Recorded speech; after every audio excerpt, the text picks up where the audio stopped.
morning, everyone. Welcome to another cozy bookish vlog. It's Saturday, the day before December 1st today. My husband left early yesterday morning. He's going to be gone for 10 days. He's serving at an orphanage with our church. So I am left home alone, and I've really been dreading this for quite a while. The prospect of being alone for so long and coming home and having nobody there, spending the evenings alone especially, it's just really daunting for me. But now that I'm here and I have a whole Saturday to myself to just do whatever I need to do, I'm actually feeling pretty good about it. I'm not scared to be alone, but I'm scared to be lonely. I hate getting to the point where I just need to talk to someone and there's nobody available. But I do find that when I'm alone is when I can kind of fall deepest into my mind. All day, every day, I am reading, I'm teaching and lecturing, I'm listening to podcasts, I'm thinking, and I'm getting all these ideas and coming into contact with all kinds of concepts and creative ideas, but it seems like I never have time to think deeply about them. They just pass me by in the busyness of the day, and if I were to jot down every single thing that captivated me or every idea that I had in a notebook, it would be pages long, and yet it just sits there. I don't typically have the time to dedicate to it.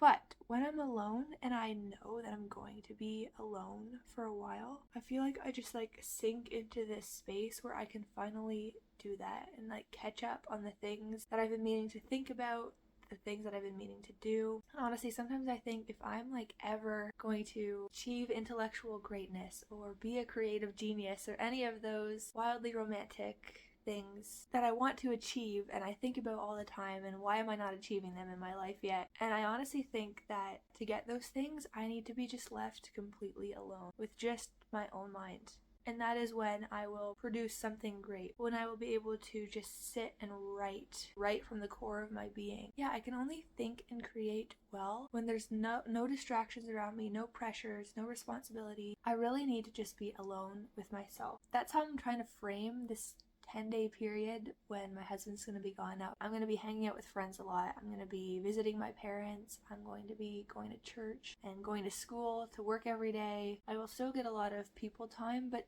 overall I will have more alone time. And so I'm just going to try to frame it as an opportunity for me to be creatively productive, to work ahead on my master's degree and really get things done and do them well. I'm trying to make that my attitude for this vlog.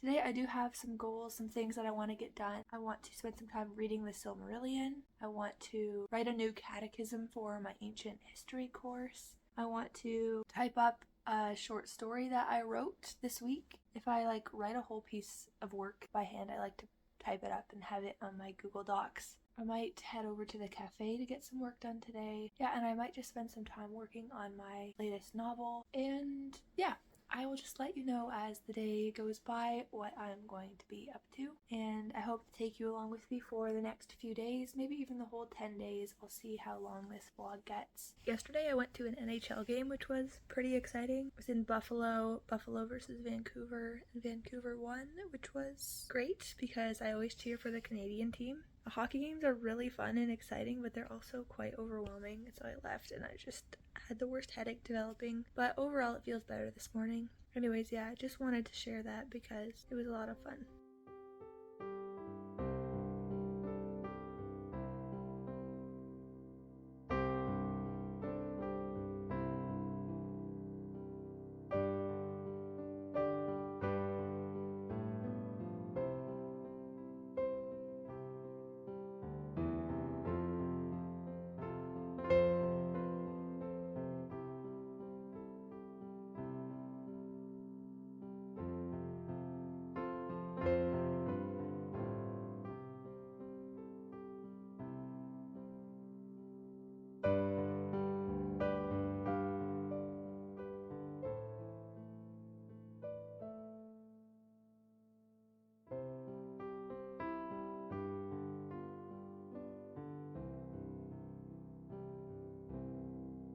So I've moved into the Valaquenta and I've been reading on the Valar and the Maiar, and it has been a joy.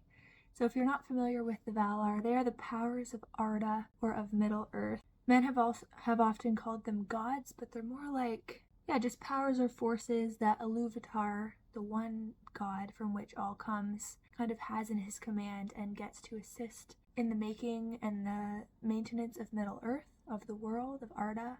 And it's just so cool how each of the Valar and the Maiar kind of have their own role, their own task, and their own kind of space on Earth. So Manwë is king of all kings, lord of all the realm of Arda. His delight is in the winds and clouds, so typically he is kind of this power of the sky.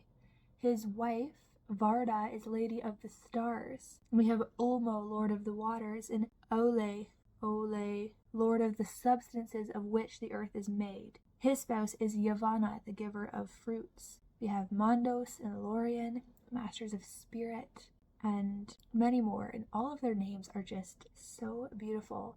As I'm reading through this, I'm like, can I use any of these names as a future baby name? But I don't know if naming a kid Ulmo would be particularly cool or sweet. Anyways, yeah, the Valar are just fascinating, and I've just read about the Maiar, who are kind of the lesser powers below the Valar. They kind of serve and assist the Valar in their tasks on Earth. And I definitely have a favorite Maiar. None of the Valar stood out to me yet as particularly deserving of my favoritism, I guess. But of the Maiar, yes, I love Alorin, wisest of the Maiar. This is what Tolkien says of him. For though he loved the elves, he walked among them unseen, or in form as one of them, and they did not know whence came the fair visions or the promptings of wisdom that he put into their hearts. In later days he was the friend of all the children of Iluvatar, and took pity on their sorrows, and those who listened to him awoke from despair and put away the imaginations of darkness. I just love that idea of he's like this unseen, humble, walking amongst them, but not in human form, so just being amongst the blessed children of Iluvatar and giving them wisdom, giving them light, offering them encouragement, saving them from despair, just filling them with what they need to go on and to do the work of Iluvatar and to do rightly in the world. I love that. I really hope that I hear more about Alorin in the rest of the Silmarillion, but I don't think I will, because it says, of Alorin, the Quenta Silmarillion does not speak. So this may be the only reference to him in this whole book, which is a pity, but also there's enough in this one paragraph for me to kind of love him and to be able to imagine him walking amongst the elves and men throughout the tales of the Silmarillion, throughout the history of Middle-earth.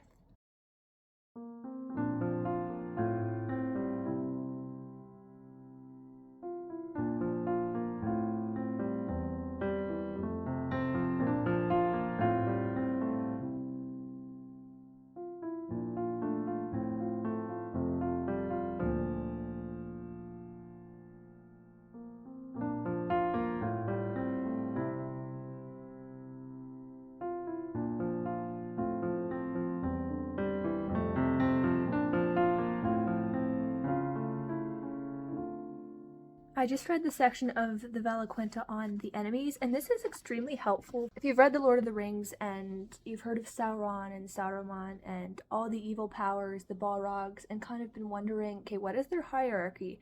How did they come to be? How do they work together? This chapter is very enlightening. So we have Melkor, the great evil, the mighty one of the Valar, who was corrupted from the beginning, and since the beginning of time has sought to undo and to wreck what Iluvatar has done. And he's actually renamed Morgoth. The Noldor elves do not want to refer to him as Melkor anymore, so they call him Morgoth, the dark enemy of the world.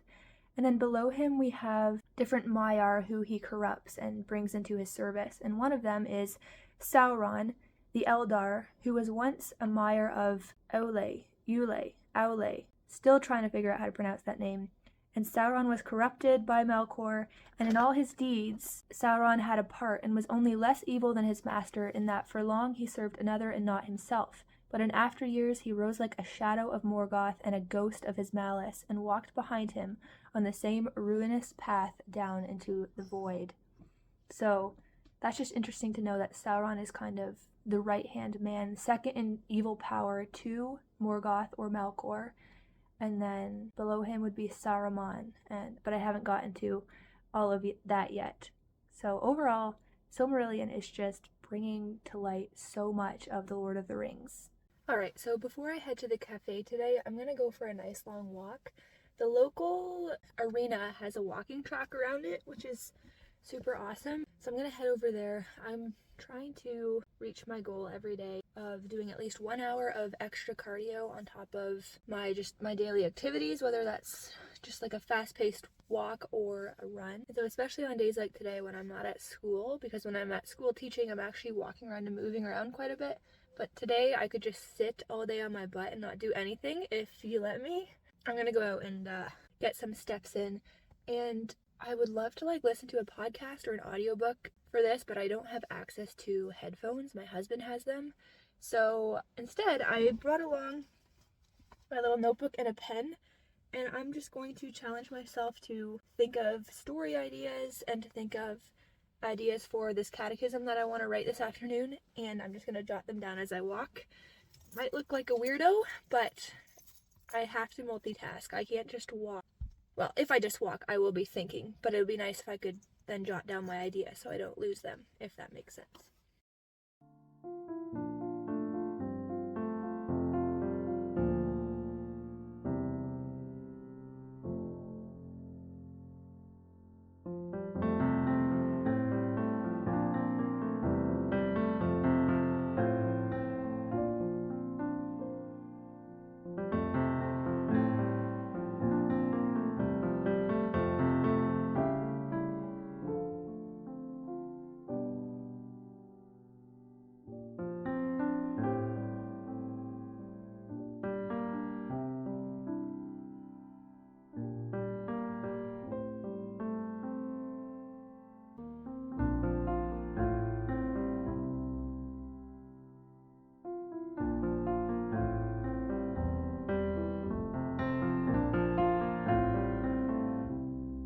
Well, that turned out to be a very productive afternoon. I got most of the things done that I had set out to today, which is awesome. And I got an hour-long walk-in, and I was able to meet my friend at the cafe, and we just worked on our computers together, which was great. So I rewrote the catechism for my ancient world class. The previous catechism that I've made my students recite every day of the year so far. It's very kind of methodological. It's covering kind of just the key concepts and ideas of the course. So the idea then is that if we recite it every day together, by the end of the course it is cemented in their brain and will stick with them forever. So the questions in that catechism went like this. What is ancient history? And then they would recite back the definition to me. Why do we study ancient history? Recite back. Why is the study of ancient Greece important for understanding Western civilization? Recite back. How did the Roman Republic and Empire shape the development of Western political and legal traditions? Recite back. What are the main themes of ancient literature? Back and forth, and my students have got it down pat by now, 3 months in, and we're all actually a little bored of it. So I figured it would be time to write a new one. I went with a more creative style this time, kind of callbacky, so I'll say a line and then they'll call back a line, but it's not so much question and answer, it's more of like a poem that we go through together. So I'm just going to read a few of the first lines to you just to kind of give you an idea of what this looks like. So I say, amidst the crags of Mount Olympus, and they say back, the great Olympians boldly sit, and over all the world imposing reigns Zeus with thundering wrathful wit, and Hera stern, his wife of old, rebels in vain against his will, and his children all conniving do with mortals mingle ill. And ancient tales tell of the fickle dealings of the god with men. The Iliad with verses singing doth great Achilles' rage defend. Odysseus and Hector brave did boldly fight for Helen fair, but the prince of Troy, that dauntless lad, did meet his bitter peril there. The fall of Troy the Achaeans wrought, and after sailed for home. And Odysseus, seeking wife and son, was lost amidst the isles to roam, until he sees through trials his homeland, of which is written a great tome. I need to work on those last few lines there because that didn't sound right to me this time reading through it. But anyways, that's the idea. So I'm going to introduce that to the class on Monday, and we'll just see how that goes. And it goes on and on and on, and I'll keep adding to it as we go through the course, as we cover more territory, more history, more literature. So yeah, I'm going to tidy up my house now, and then I'm heading over to my friends, and we're going to make dinner together and just do some crafty things tonight. Maybe watch a good movie, maybe Little Women or something similarly inspiring. So yeah, that is my day.